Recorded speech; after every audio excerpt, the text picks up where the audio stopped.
7th grade math lesson 3.1 is rational numbers and decimals. I'm going to kind of take us back a little bit to kindergarten, where we learned our counting numbers. Those were 1, 2, 3, 4, and on and on and on. Then we learned whole numbers, which really was still counting numbers, but we added the 0 into the mix. 0, 1, 2, 3.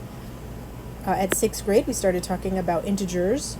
Those were still your set of whole numbers, but they included 0, 1, 2, 3 like the whole numbers, but they also included the negatives, -1, -2. We're still talking about whole numbers, no fractions or decimals yet.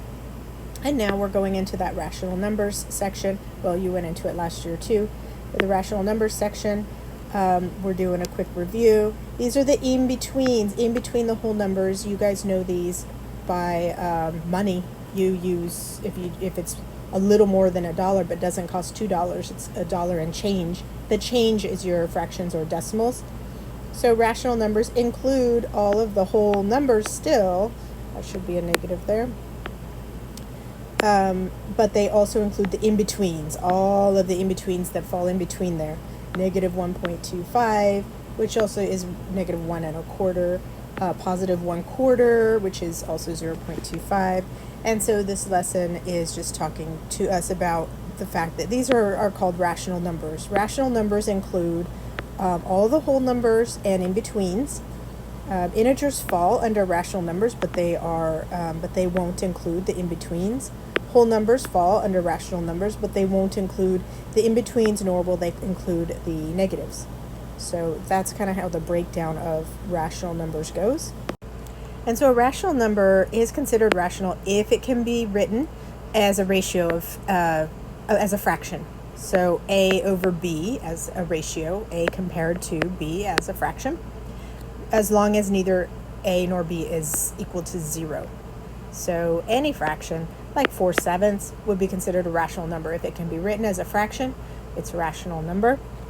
Decimals fall under that most of the time. For example, 0.37, it's a terminating decimal. We can write that as a rational number, as a ratio of A over B. 37 ending in the hundredths place. 37 ending in the hundredths place. We'll do a quick review of how do I turn fractions into decimals and decimals into fractions. So remember that fractions are simply a number over a number, and that symbol is very familiar. We're just going to do division to find out what they are as a decimal in coins, right? And this one you already know. You already know what 1/4 in dollars is. If I tell you you have 1/4 of a dollar or 1/4 of a dollar, you can tell me right away what that is in decimals. So you already have some of them memorized. Half a dollar, you know, is 50 cents or 5 dimes, 0.5. 3/4 of money in money is 75 cents, 0.75. So you know those. But just as a refresher, to make a fraction into a decimal, you take the top number and you divide it by the bottom number. So we're going to take the 1, divide it by 4. And whenever it's a proper fraction, we know that it's not going to go in. You're going to have a 0 point something. That's the whole point. If there was going to be more than that, we would have a whole number there already. So this is going to be in 0 times decimal. So that $1 is now $1.00. So I'm going to put that 0. Float that decimal straight up. Don't forget about that guy, or else you've turned cents into dollars, and that would be great if we could do that, but unfortunately we can't. How many 4s will fit into 10? 2 will. That gives me 8. Remainder of 2. Throw another lifesaver down to save that drowning guy down there. How many 4s fit into 20? 5 do. And my fraction is 0.25. So just refreshing your memory of changing fractions into decimals. Divide the top number by the bottom number. Bottom into top. The 1 goes inside. He's out in the rain, so he needs to be in the house now. This guy was in the house, and now he can be in the rain. So that's one of the ways I remember that. So there's your refresher of that. Let's refresh how to turn decimals back into fractions. Okay, and this one, you pretty much say it this way anyway. If you were to say this number, you would say 25 hundredths. That is the fraction that we're looking for. It's the number that's to the right of the decimal, becomes your new numerator. The denominator is the place value that this number ends in. Here's a refresher on place values. You know the whole numbers, ones, tens, hundreds, that's dollars, right? $1 bill. Then over here we have tenths, like the dimes, hundredths, like the pennies, and then thousandths. We don't have any such coin. Tenths place, hundredths place, thousandths place. This number here is ending in the hundredths place, so that's what my denominator is. And then you would just simplify the fraction, reduce it down. 25 divides evenly into both of those, so I'm going to divide those in, and I'm going to get 1/4. And just for practice sake, let's say I had 0.5. This is 5 that ends in the tenths place. Tenths place there. And then I reduce that fraction. It can be divided by 5 to both, and you get 1/2. These are ones you probably already have memorized in conjunction with each other anyway. 0.25 as 1/4, 0.5 is 1/2, and you probably have already memorized 0.75 as 3/4. Okay, so now that changing fractions to decimals and decimals to fractions is fresh in our heads, this section says we can use the calculator for this. So we'll go ahead and have a calculator ready. We're going to change the fraction of 1/4 into a decimal. Probably you don't even need the calculator for it. Like I said before, you already know that. But if not, just on the calculator, do 1 divided by 4. And of course, you're going to get 0.25. On the calculator, calculate, calculate, calculate. Do 5 divided by 8. And you are going to get 0.625. 2 divided by 3. When you calculate, calculate, calculate, you're going to get 0.66, and that repeats. It goes dot dot dot 66666, and then so we've just a refresher. We show repeating of the decimal with a line over the top, showing that that's 6. Or I could have done this over the 66, showing the 66 repeats forever and ever and ever. 2 divided by 9 will come in as a repeating as well, 0.22222 repeating. I'm just going to write it that way. 12 divided by 5. You should know by this point that improper fractions, where the number on the numerator is higher than the denominator, you're going to have a whole number there, because 5 will divide into 12 a couple of times, and then there will be some left over. So it'll be something and change, right?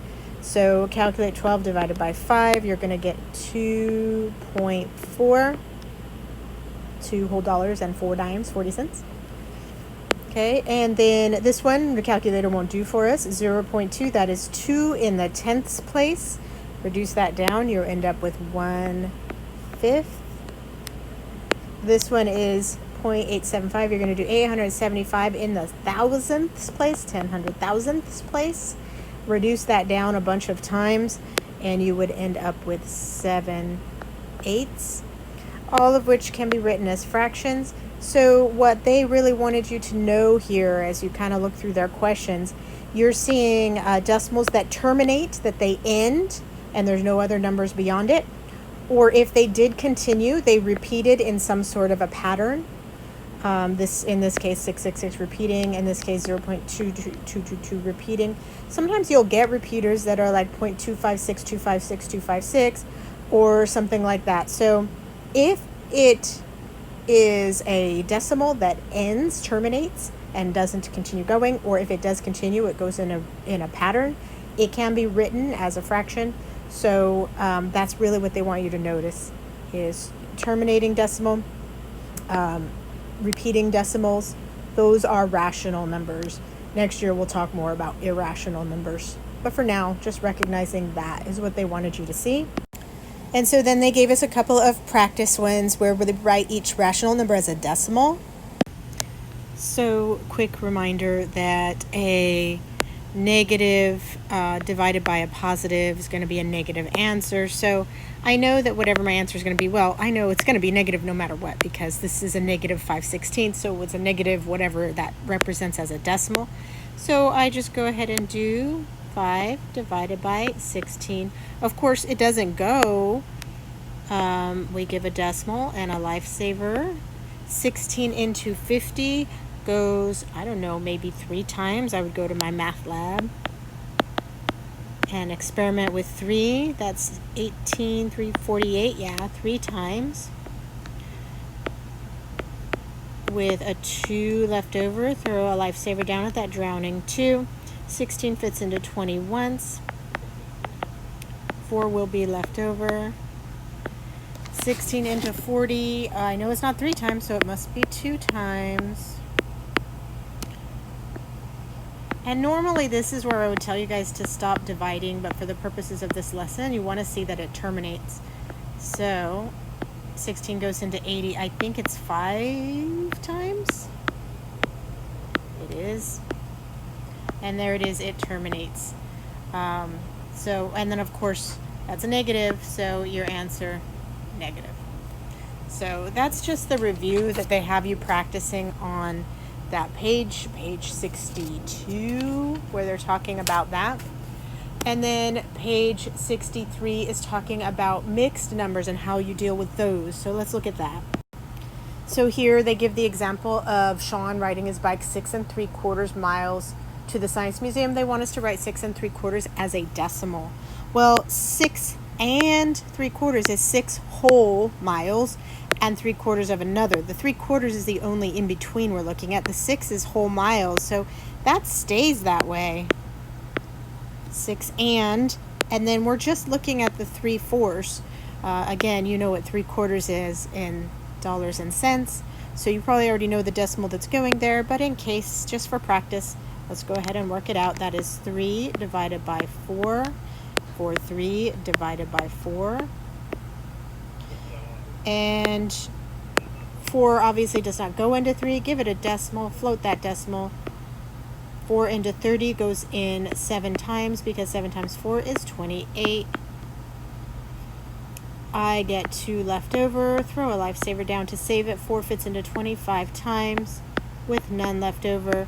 0.75 is what 3/4 is, so I'm going to put 7.75 over here because this was 6 3/4. 6 and 0.75, or 75 hundredths is how you would say that. So that's how you handle mixed numbers. The whole number stays a whole number. We're not trying to find a decimal or fraction for that because it isn't. It's a whole number.